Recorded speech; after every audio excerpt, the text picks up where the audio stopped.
Assalamualaikum warahmatullahi wabarakatuh. Alhamdulillahilladzi hadana lihada wa ma kunna linahtadiya laula an hadanallah. Asyhadu an la ilaha illallah wahdahu la syarikalah wa asyhadu anna Muhammadan abduhu wa rasuluh la nabiyya ba'dah. Sahabat beriman yang dirahmati Allah, syukur alhamdulillah kita masih bisa berjumpa lagi di channel ini. Besar harapan dan doa saya, semoga sahabat semua selalu diberikan kesehatan, dimurahkan rezekinya dan dipanjangkan umurnya. Amin, Allahumma amin.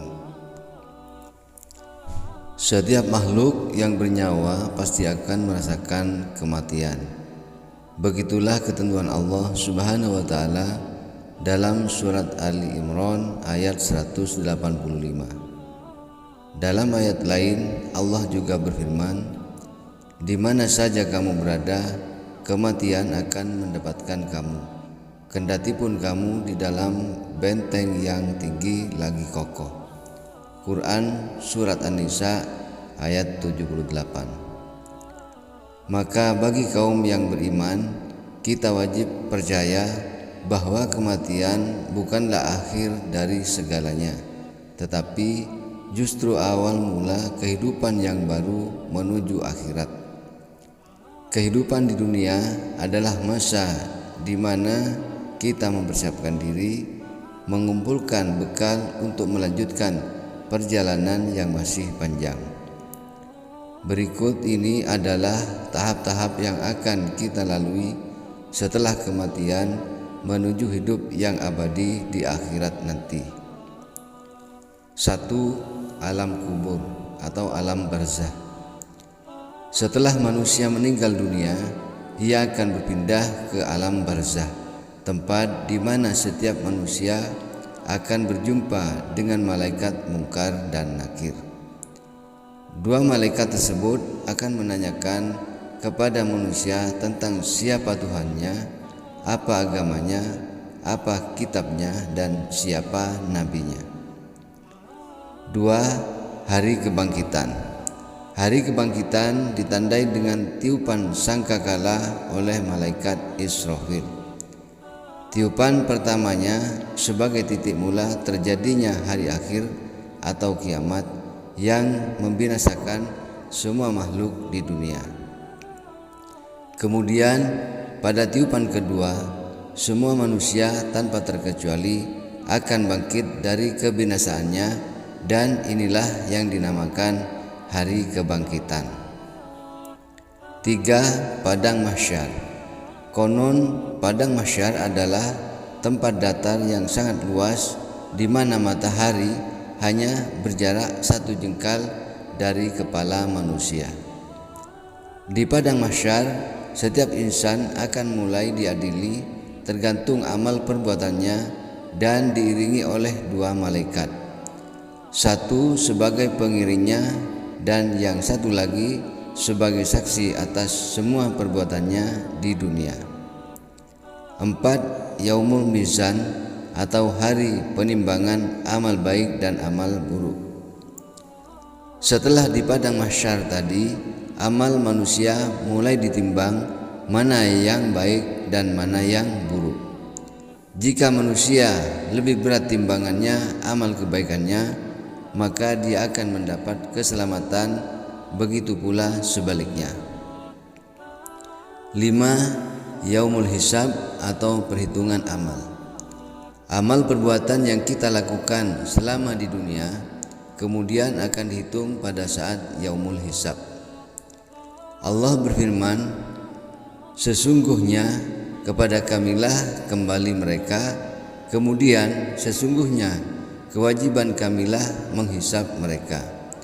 Quran surat Al-Ghasyiyah ayat 25 hingga 26. Kemudian dari Aisyah radhiyallahu anha, ia bertanya tentang apa itu hisab yang mudah.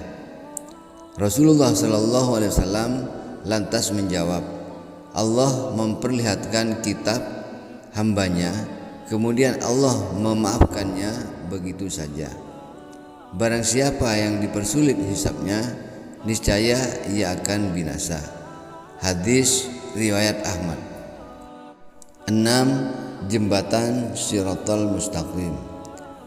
Setelah amal dihitung, manusia akan berjalan melewati jembatan Shiratal Mustaqim.